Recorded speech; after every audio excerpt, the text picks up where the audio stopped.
नमस्कार, आप दुनिया के फटाफट बुलेटिन में आप सभी का स्वागत है और नजर डालेंगे आज के खास खबरों पर।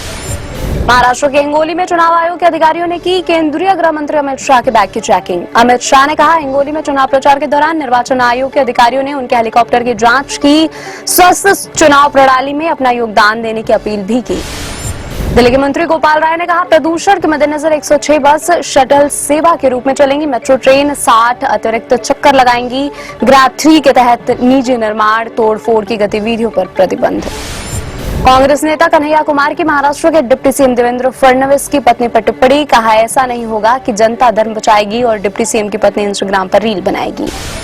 एसडीएम को थप्पड़ मारने वाले राजस्थान के देवली उनियारा सीट से निर्दलीय उम्मीदवार नरेश मीणा को 14 दिन की न्यायिक हिरासत में भेजा गया। मीणा की गिरफ्तारी के बाद शत्र में हुई थी हिंसा। देवघर एयरपोर्ट पर तकनीकी खराबी के चलते पीएम नरेंद्र मोदी का विमान कुछ समय के लिए रोका गया। मोदी जमुई में कार्यक्रम में शामिल होने के लिए देवघर आए थे। देवघर से उन्हें सीधे दिल्ली रवाना होना था। झारखंड के गोड्डा में राहुल गांधी का हेलीकॉप्टर भी नहीं भर पाया उड़ान। राहुल गांधी 1 घंटे तक अकेले हेलीकॉप्टर में बैठे दिखाई दिए। एटीएस से नहीं मिल पाया सिग्नल। कांग्रेस विधायक दीपिका पांडेय ने नरेंद्र मोदी और भाजपा पर षड्यंत्र करने का लगाया आरोप। झारखंड के मुख्यमंत्री हेमंत सोरेन का दावा, पेपर लेके पैसों का झारखंड चुनाव में इस्तेमाल कर रही है भाजपा। केंद्रीय जांच एजेंसियां मुर्गी चोरी जैसे घटनाओं की जांच में व्यस्त। वे यूपी में हुए पेपर लीक के मामलों को भाजपा के इशारे पर छू भी नहीं रही है। जान से मुक्ति दिलाने के लिए मुख्यमंत्री आतिशी का फैसला, सरकारी दफ्तरों की टाइम बदला गया। दिल्ली सरकार के दफ्तरों का समय सुबह 10 बजे से 6:30 बजे तक कर दिया गया। दिल्ली नगर निगम के दफ्तर सुबह 8:30 बजे तक खुलेंगे। पीसीएस प्री परीक्षा एक ही दिन में कराने के निर्णय अगले दिन। यूपी पीसीएस ने इस परीक्षा की नई तारीख घोषित की। पुलिस ने कहा, छात्रों ने 11 नवंबर से चल रहा अपना आंदोलन समाप्त कर दिया। कुछ छात्र अब भी धरने पर हैं। आरओ परीक्षा भी साथ में कराने की मांग।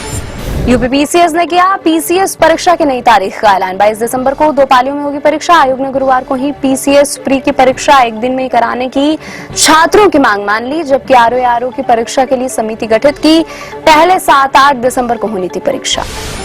बाबा सिद्दीकी हत्याकांड पर एक पुलिस अधिकारी का बड़ा खुलासा, कपड़े बदलकर फिर घटनास्थल पर पहुंचा था शूटर शिव कुमार। वारदात को अंजाम देने के बाद 20 मिनट तक घटनास्थल पर मौजूद रहा।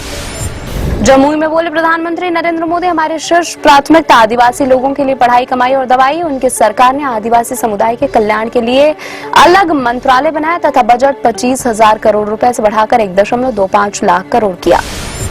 एनसीपी एसपी नेता शरद पवार का आरोप, प्रधानमंत्री नरेंद्र मोदी समाज को बांट रहे हैं। कहा, राज्य में सत्तारूढ़ गठबंधन के खिलाफ लोगों में बेचैनी एमवीए को सत्ता में लौटने में मदद करेगी। समाजवादी पार्टी के अध्यक्ष अखिलेश यादव का आरोप, उत्तर प्रदेश की भाजपा सरकार पर लगाया संविधान को कमजोर करने का आरोप। कहा, मुठभेड़ करने वाली सरकार संविधान पर भरोसा नहीं करती। ईडी ने चेन्नई में रहने वाले लॉटरी किंग सैंटियागो मार्टिन के कॉर्पोरेट कार्यालय पर छापा मारा। जिनसी के अधिकारी ने कहा, छापे के दौरान 8.8 करोड़ रुपए बरामद किए गए।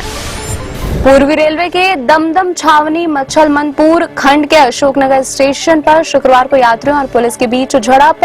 एक पुलिस अधिकारी और कई अन्य घायल। विवाद तब हुआ जब यात्रियों को जानकारी मिली कि Bangaon Majerhat local train Majerhat station के बजाय शहर के उत्तरी हिस्से में स्थित ताला स्टेशन तक ही जाएगी। अमेरिका के नवनिर्वाचित राष्ट्रपति डोनाल्ड ट्रंप ने रूस यूक्रेन में जनहानि होने पर अफसोस जताया। कहा, उनका प्रशासन इस युद्ध को समाप्त करने पर ध्यान केंद्रित करेगा। पश्चिम एशिया में भी शांति लाने के लिए काम करेंगे। स्पेन में एक नर्सिंग होम में आग लगने के बाद हड़कंप। इस घटना में कम से कम 10 लोगों की मौत। आरागोन की क्षेत्रीय सरकार के प्रमुख जॉर्ज एस्कोन ने मौतों की पुष्टि की। राणा दुग्बाती की टॉक शो का ट्रेलर हुआ रिलीज। दुलकर सलमान, नागा चैतन्य, एस राजामौली और कई अन्य सेलेब्स पहुंचेंगे शो में। इस अनस्क्रिप्टेड ओरिजिनल सीरीज में होंगे 8 एपिसोड। 23 नवंबर से प्राइम वीडियो पर होगा स्ट्रीम। नवजोत सिंह सिद्धू ने बताई कपिल शर्मा शो को छोड़ने की वजह। सिद्धू ने कहा, इसके पीछे कुछ राजनीतिक कारण थे। सिद्धू के जाने के बाद अर्चना पूरन सिंह की हुई थी शो में एंट्री। ये थे आज की फटाफट बुलेटिन और ऐसे ही ताजा अपडेट्स के लिए बने रहे हमारे साथ, यानी कि विजिट करें वेब दुनिया पर।